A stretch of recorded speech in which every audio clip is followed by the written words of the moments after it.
तीनों में सुकुमार कौन।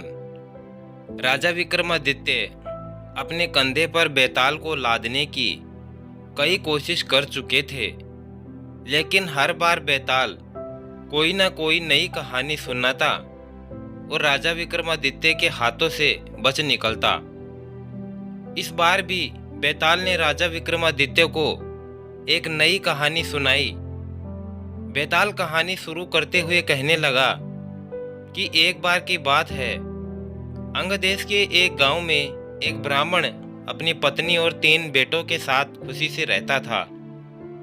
एक बार ब्राह्मण ने अपने तीनों बेटों को अपने पास बुलाया और कहा कि हमारे तालाब के लिए एक कछुए की जरूरत है। कल तुम तीनों समुद्र के पास जाकर वहां से कछुआ पकड़कर ले आना। तीनों ने कछुए लाने की हाँ कर दी और दूसरे दिन सुबह सुबह तीनों माता पिता का आशीर्वाद लेकर समुद्र की ओर चल पड़े। वहां तीनों को एक बड़ा सा कछुआ दिखाई दिया, लेकिन तीनों में से कोई भी उसे उठाने के लिए तैयार नहीं हुआ। उनमें से सबसे बड़ा भाई बोला, मैं कछुए को नहीं उठाऊंगा, इसमें से बहुत गंदी बदबू आ रही है। दूसरे नंबर के भाई ने कहा, मैं भी इसे नहीं उठाऊंगा, मुझे भी इसमें से गंदी बदबू आ रही है। तीसरे नंबर के भाई की बारी आई तो उसने कहा, मैं भी इसे नहीं उठा सकता, मैं बहुत कोमल हूँ। जब तुम दोनों को इस कछुए से बदबू आ रही है तो मुझे क्या इसमें से सुगंध आएगी जो मैं इस कछुए को उठा लूं। अब तीनों में झगड़ा शुरू हो गया और तीनों भाइयों का यह मामला राज दरबार तक पहुंच गया। राजा ने कहा, इस प्रकार का मामला मेरी जिंदगी में पहली बार आया है, इसका न्याय मैं कल सुबह करूंगा। आज आप हमारे यहाँ मेहमान हैं, इसलिए भोजन और आराम यहाँ पर ही कीजिए। यह बोलकर राजा ने तीनों को भोजन के लिए निमंत्रण दिया। सभी बड़े चाव से खाना खा रहे थे, लेकिन सबसे बड़े भाई ने खाना नहीं खाया। राजा ने जब उससे पूछा कि तुम भोजन क्यों नहीं कर रहे हो, तो उसने कहा, महाराज, मुझे इन चावल में से शमशान में जले हुए मुर्दे की बदबू आ रही है। राजा ने इस बात का पता किया तो मालूम हुआ कि चावल किसी शमशान के पास के खेत से लाए गए हैं। यह देखकर राजा बहुत खुश हुआ। सभी लोग खाना खाकर शाम को संगीत सुनने के लिए बैठ गए। तब दूसरे नंबर के भाई ने राजा से निवेदन किया कि मैं वो मृदंग बजाना चाहता हूँ। राजा की आज्ञा से वो गायिका के पास जाकर जैसे ही बैठा तो वह तुरंत खड़ा होकर दूर बैठ गया।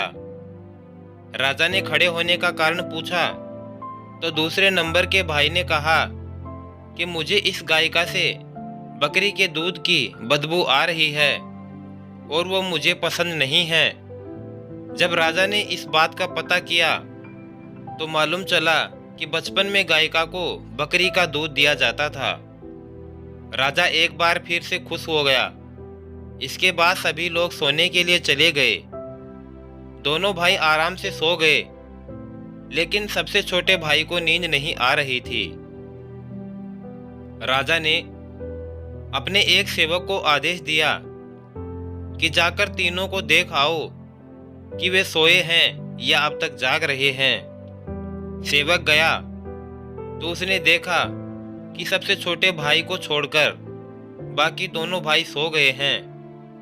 सेवक ने यह समाचार राजा को आकर दिया तो राजा खुद इसका कारण जानने के लिए वहां उनके पास पहुंच गया, जहां तीनों भाई सो रहे थे।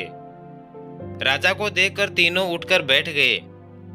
राजा ने सबसे छोटे वाले भाई से पूछा, आपको नींद क्यों नहीं आ रही? तब वह बोला, महाराज, मुझे इस बिस्तर पर कुछ चुभन सी हो रही है। यह सुनकर सेवक ने तीनों के बिस्तर की छानबीन की तो उन्हें कुछ नहीं मिला। तब सबसे छोटे भाई ने सभी बिस्तर को अलग किया तो एक बाल वहां पर पाया। उसने अपना कुर्ता उतारा। सबने देखा कि उस बाल का निशान उसकी पीठ पर बना हुआ था। राजा यह सब देखकर हैरान भी हुआ और खुश भी। अब दूसरे दिन राजा ने न्याय के लिए तीनों को बुलाया। उसने सबसे छोटे वाले को इनाम दिया और बाकी दो को कुछ सोने के सिक्के दिए। राजा ने कहा कि आप तीनों में अलग अलग तरह की खूबी है और मैं आप तीनों से बहुत खुश हूँ। मैं अपने सैनिकों को भेजकर कछुआ आपके घर भिजवा दूंगा। आप निश्चिंत होकर अपने घर जाइए। इतना कहकर बेताल ने विक्रम से पूछा कि अब तुम बताओ राजन, उन तीनों भाइयों में से सबसे अधिक सुकुमार कौन था? तब विक्रम बोला, सबसे छोटा भाई, क्योंकि हो सकता है कि दोनों बड़े भाइयों ने अपने सुकुमार होने का राजा के सामने दिखावा किया हो, लेकिन सबसे छोटा भाई कितना सुकुमार है ये तो राजा ने खुद अपनी आंखों से देखा था। इसीलिए तो राजा ने सबसे छोटे भाई को इनाम दिया और बाकी दोनों भाइयों को सिर्फ कुछ ही सोने के सिक्के। राजा विक्रम का सही जवाब सुनकर बेताल ने राजा की तारीफ की और अपनी शर्त के अनुसार वापस पेड़ पर जाकर लटक जाता है। तो दोस्तों, कैसी लगी ये कहानी? अगर अच्छी लगी हो तो एक प्यारा सा लाइक करें और साथ ही साथ चैनल को सब्सक्राइब कर बेल आइकन जरूर प्रेस कर लें ताकि आने वाले नई वीडियो के नोटिफिकेशन आप तक सबसे पहले पहुंच जाए। वीडियो को अंत तक देखने के लिए आपका दिल से बहुत बहुत धन्यवाद। जय श्री श्याम।